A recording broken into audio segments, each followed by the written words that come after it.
بسم اللہ الرحمن الرحیم۔ آج ہم اللہ تعالیٰ کی توفیق سے اور اس کے فضل و کرم سے سورۃ الانعام کا آغاز کرنے لگے ہیں۔ آج کی نشست میں ہم بیان کریں گے سورۃ الانعام کا تعارف۔ یہ آپ کے سامنے آج کی نشست میں رکھوں گا۔ سورۃ الانعام کا تعارف، اس کے نزول کا پس منظر اور اس کی کیا فضیلت ہے اور کیا شانیں ہیں، وہ سارا آج کی نشست میں ہم انشاءاللہ تعالی بیان کریں گے۔ اس سورہ مبارکہ کا نام ہے الانعام۔ الانعام، اس میں 20 رکوع ہیں اور 165 آیات مبارکہ ہیں۔ 20 رکوع اور 165 آیات مبارکہ۔ یہ سورت مکی ہے، البتہ اس کی چند آیات مبارکہ مدینہ شریف میں بھی نازل ہوئی، اور حضور صلی اللہ علیہ وسلم نے ان آیتوں کو اس صورت میں اپنے اپنے مقام پر لکھوا دیا۔ انعام کا مطلب ہے مویشی۔ انعام مویشیوں کو بولتے ہیں، چھپائے مویشی۔ اور اس صورت کو الانعام اس لیے کہتے ہیں کہ اس صورت کی ایک آیت مبارکہ ہے، 2 آیات ہیں، آیت نمبر 138 اور 139۔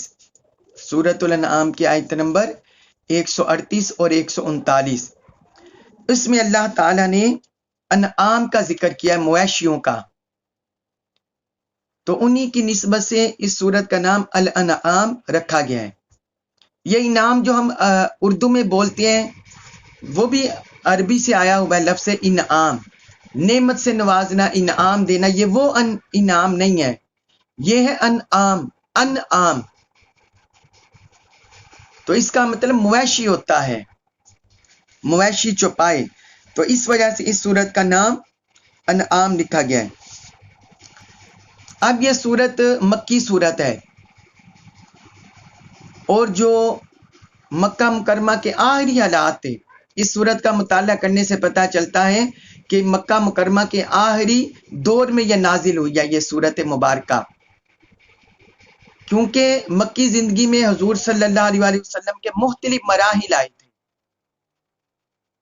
مختلف مراحل سے آپ گزرے، آپ کی حیات مبارکہ مکی دور میں۔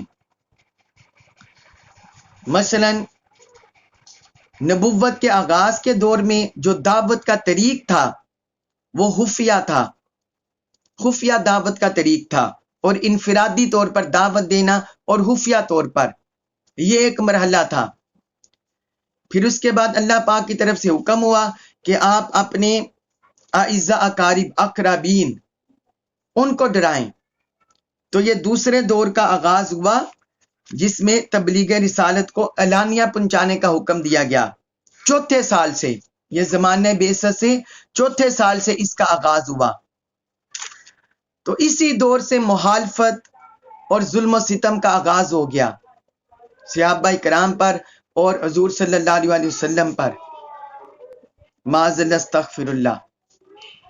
اور تیسرا دور ہے وہ سیدہ حتیجہ الکبریٰ ام المؤمنین رضی اللہ عنہ وسلام اللہ علیہا، اور حضرت ابو طالب حضور صلی اللہ علیہ وسلم کے چچا، ان کے انتقال سے کچھ عرصہ پہلے کا ہے۔ یہ تیسرا مرحلہ تھا، تیسرا دور، ان کی وفات سے کچھ عرصہ پہلے۔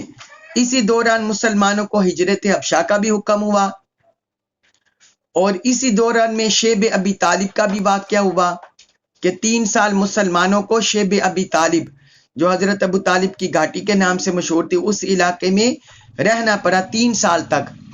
مشرکین مکہ نے قریش کے ساتھ حضور کے جو ہم نوا تھے ان کے ساتھ معاشرتی مقاطعہ کر دیا، تو یہ بھی ایک مرحلہ آیا۔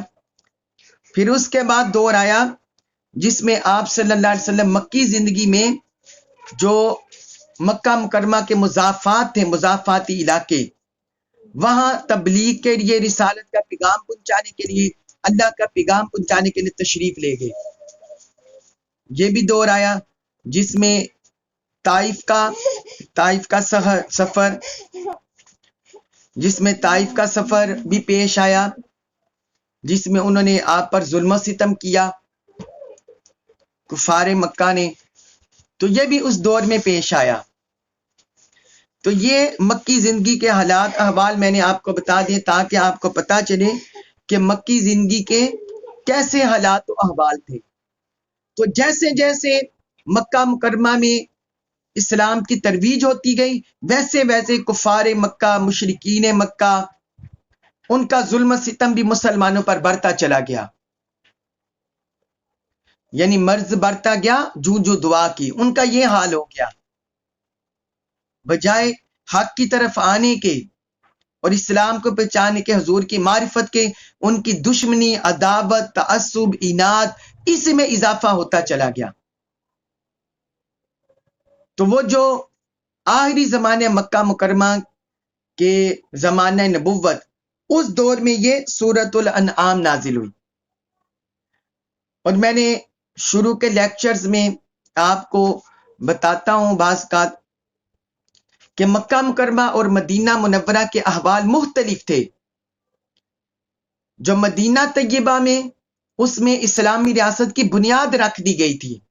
حضور صلی اللہ علیہ وسلم پہلے ہیڈ آف سٹیٹ آپ بن گئے تھے، تو وہاں اسلام کا نظام سیاست بھی تھا، نظام معیشت بھی تھا، نظام معاشرت بھی تھا، اسلام کے آئینی نظام بھی تھا۔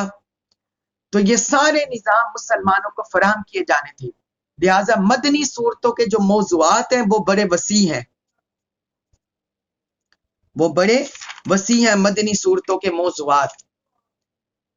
تو آپ پڑھ چکے ہیں کہ سورۃ المائدہ، پھر اس سے پہلے سورۃ النساء، پھر سورہ آل عمران، سورۃ البقرہ، اس میں کتنے تفصیلی احکام گزرے، ہر پہلو پر بڑے تفصیلی احکام گزر چکے ہیں، سیاست کے بارے میں، معاشرت کے بارے میں، معیشت کے بارے میں، تہذیب و ثقافت کے بارے میں، عبادات کے بارے میں، آئلی نظام کے بارے میں، نماز، روزہ، حج، زکوٰۃ، بیع و شراء، نکاح و طلاق، عدل و انصاف، یہ سارے معاملات بڑے تفصیل سے بیان ہوئے۔ ان مدنی صورتوں کے بعد یہ سورۃ الانعام، اب یہ پہلی صورت ہے، یہ جو پہلی قرآن کی ترتیب کے لحاظ سے پہلی مکی صورت ہے۔ یہ سورۃ الانعام پہلی مکی صورت ہے، یہ قرآن کی صورتوں کی ترتیب کے لحاظ سے۔ تو یہ چونکہ مکی دور کے آخر میں نازل ہوئی، لہذا اس صورت مبارکہ میں بھی عقائد پر زیادہ زور دیا گیا ہے، عقائد پر زیادہ زور دیا گیا ہے۔ وہ مضامین میں آپ کو بعد میں بتاتا ہوں، پہلے آپ کو اس کے نزول کے بارے میں اور اس کے فضائل کے بارے میں لکھوا دیتا ہوں۔ حضرت عبداللہ بن عباس رضی اللہ عنہما نے فرمایا، سورۃ الانعام مکمل ایک رات میں نازل ہوئی، یہ مکمل ایک رات میں مکہ میں نازل ہوئی، اور اس کے گرد 70,000 فرشتے تھے جو بلند آواز سے تسبیح پڑھ رہے تھے۔ یعنی یہ اتنی عظیم صورت ہے کہ یہ 70,000 فرشتوں کے جرمٹ میں نازل ہوئی اور ساری یکبارگی نازل ہوئی۔ یہ امام طبرانی نے المعجم الکبیر میں اس حدیث کو روایت کیا، حدیث نمبر 12,930۔ اور حضرت اسما بنت یزید رضی اللہ عنہما وہ بیان کرتی ہیں کہ حضور نبی اکرم صلی اللہ علیہ وسلم پر سورۃ الانعام یک بارگی نازل ہوئی، سورۃ الانعام ایک باری یک بارگی نازل ہوئی۔ اس وقت میں حضور نبی اکرم صلی اللہ علیہ وسلم کی اونٹنی کی لگام پکڑے ہوئے تھی، اور اس سورت کے بوجھ سے لگتا تھا کہ اس اونٹنی کی ہڈیاں ٹوٹ جائیں گی۔ یہ بھی امام طبرانی کے المعجم الکبیر میں حدیث ہے، حدیث نمبر 448 اور 449۔ تو ان احادیث سے ہم دونوں سے پتہ چلا کہ سورۃ الانعام ایک بار ہی یک بارگی یہ نازل ہوئی تھی۔ کچھ آیات ہیں جو مدینہ شریف میں نازل ہوئی، جو میں نے آپ کو بتایا کچھ آیات ہیں، وہ چند آیات، باقی جو پوری صورت ہے وہ یک بار کی نازل ہوئی۔ اور یہ وحی کی عظمت، وحی کی رفعت اور وحی کی جلالت ہے جو اس سورت کے نزول سے اونٹنی کی ہڈیاں ٹوٹنے کے قریب تھی، ایسے لگتا تھا۔ یہ وحی کی جلالت، وحی کی عظمت کی وجہ سے ہے، وحی کی جلالت اور وحی کی عظمت کی وجہ سے ہے۔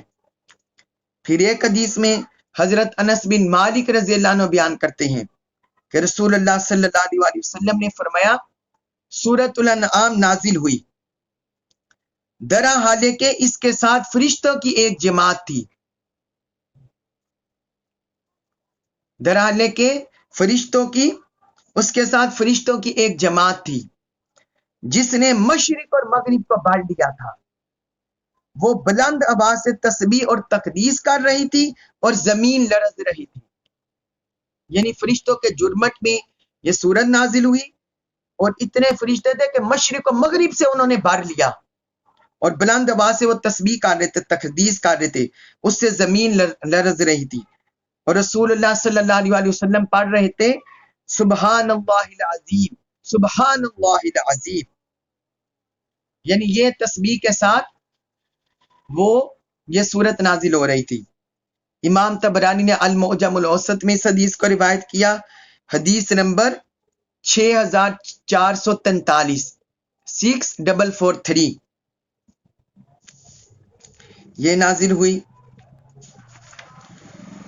اور وہ جو چند آیاتیں جو مدینہ شریف میں نازل ہوئی وہ حضرت عبداللہ بن عباس رضی اللہ عنہ سے روایت ہے کہ وہ 3 آیات ہیں، 3 آیاتیں جو مدینہ شریف میں نازل ہوئی۔ اب اس سورت کی مزید فضیلت میں ایک حدیث لکھ لیں، حضرت عبداللہ بن مسعود رضی اللہ عنہما سے روایت ہے کہ جس شخص نے فجر کی نماز پڑھی، فجر کی نماز جماعت سے پڑھی اور اپنے مصلی پر بیٹھ گیا، اور جائے نماز پر بیٹھ گیا فجر کی نماز پڑھنے کے بعد، اور سورۃ الانعام کی پہلی 3 آیتیں پڑھی، پہلی 3 آیتیں، تو اللہ تعالیٰ 70 فرشتوں کو مقرر کر دیتا ہے جو اللہ کی تسبیح کرتے ہیں اور قیامت تک اس شخص کے لیے استغفار کرتے ہیں، قیامت تک اس شخص کے لیے استغفار کرتے ہیں۔ یہ امام سیوطی نے الدر المرسور میں اس روایت کو درج کیا، اور امام قرطبی نے اپنی تفسیر میں بھی اس روایت کو درج کیا، اور بعض اور روایات میں بھی ملتا ہے لیکن وہ سندن ضعیف ہے، لیکن فضائل میں ضعیف احادیث بھی چل جاتی ہیں، مقبول ہوتی ہیں۔ سورۃ الانعام کی پہلی 3 آیتوں کی تلاوت کرنے اس کی عظمت بیان ہوا کہ فرشتے اس کے لیے استغفار کرتے ہیں، کثرت سے استغفار کرتے رہتے ہیں، لیکن اس کا یہ مطلب نہیں کہ بندہ اس کی بخشش ہو جائے گی ان وجوہات کی بنا پر، باقی اعمال صالحہ ایمان کو کرنے سے وہ بندہ بری و ذمہ نہیں ہوتا۔ جتنے بھی فضائل ہمیں قرآن مجید کی آیات کے پتہ چلتے ہیں، صورتوں کے پتہ چلتے ہیں، کسی دن کی پتہ چلتے ہیں، جس طرح ماہ رمضان مبارک کے فضائل ہیں، روزوں کے فضائل ہیں، تراویح کے فضائل ہیں، تو ان اعمال کو بجا لانے کا مطلب یہ ہوتا ہے کہ بندہ ایمان کامل کے ساتھ ان کو ادا کرے، تب اس کا کما کو فیض، رحمت اور اللہ کی طرف سے بخشش ملتی ہے۔ ایمان کامل کے ساتھ بندہ ادا کرے اور اسی کے ساتھ دنیا سے رخصت ہو، اسی کے ساتھ دنیا سے رخصت ہو۔ اور اب چونکہ اب اس کے مضامین جو اس سورت میں بیان ہوئے ہیں، اس سورہ مبارکہ جیسا کہ میں نے آپ کو بتایا یہ مکی سورت ہے، اور مکی صورتوں کے زیادہ تر موضوعات عقائد پر ہیں، لہٰذا اس سورت کے مضامین وہ بھی زیادہ تر عقائد کے گرد گھومتے ہیں، عقائد کی اصلاح کے لیے، توحید سے متعلق، رسالت سے متعلق، آخرت سے متعلق۔ تو وہ میں آپ کو لکھوا دیتا ہوں چند ایک۔ اللہ تعالیٰ کے وجود اس کی وحدانیت اور اس کی صفات پر دلائل اس صورت میں بیان ہوئے ہیں۔ اللہ تعالیٰ کے وجود، اس کی وحدانیت اور اس کے صفات کے دلائل اس صورت میں بیان ہوئے ہیں۔ دوسرا، نمبر 2، نبوت رسالت، اس پر جو عقلی دلائل ہیں یا وحی پر مبنی مشاہداتی دلائل ہیں، وہ بھی اس صورت کے موضوع بنایا گیا ہے، ان کو بھی اس صورت کا موضوع بنایا گیا ہے۔ پھر اس کے بعد عقیدہ آخرت، بعث بعد الموت، قیامت کے بعد اٹھنا، حساب و کتاب ہونا، حشر نشر ہونا، قیامت کا قائم ہونا، یہ بھی اس صورت کا موضوع بنایا گیا ہے۔ جنت دوزخ کا واقع ہونا، یہ بھی اس صورت کا موضوع بنایا گیا ہے۔ پھر اس کے بعد جو چوتھا عنوان ہے اس صورت کا، تمدنی اور معاشرتی زندگی کے اصول و ضوابط، جو تمدنی اور معاشرتی زندگی کے اصول و ضوابط ہیں، ناپ تول پورا کرنا، عدل و انصاف کرنا، حفاظت عہد کرنا، گفتگو میں عدل و انصاف کرنا، یہ سارا بھی اس صورت کا موضوع بنایا گیا ہے۔ پھر لڑکوں کو، بچوں کو قتل کرنے سے ممانعت، اور یہ بھی اس صورت کا موضوع بنایا گیا ہے۔ اس کے بعد اللہ کے عہد کو تھامنا، اللہ کے وعدے کو تھامنا، یہ بھی اس صورت کا موضوع بنایا گیا ہے۔ نماز، روزہ، حج، زکوٰۃ، شعائر اسلام، ان کو ادا کرنا، ان کو تھامنا، تمسک کرنا، یہ بھی اس صورت کا عنوان ہے۔ حلال و حرام کے احکام اور تشریع اور شریعت سازی، کہ اللہ تعالیٰ نے حلال و حرام، یہ تشریع کا حکم اپنے رسولوں کو بھی عطا کیا ہے، یہ بھی اس صورت کا موضوع ہے۔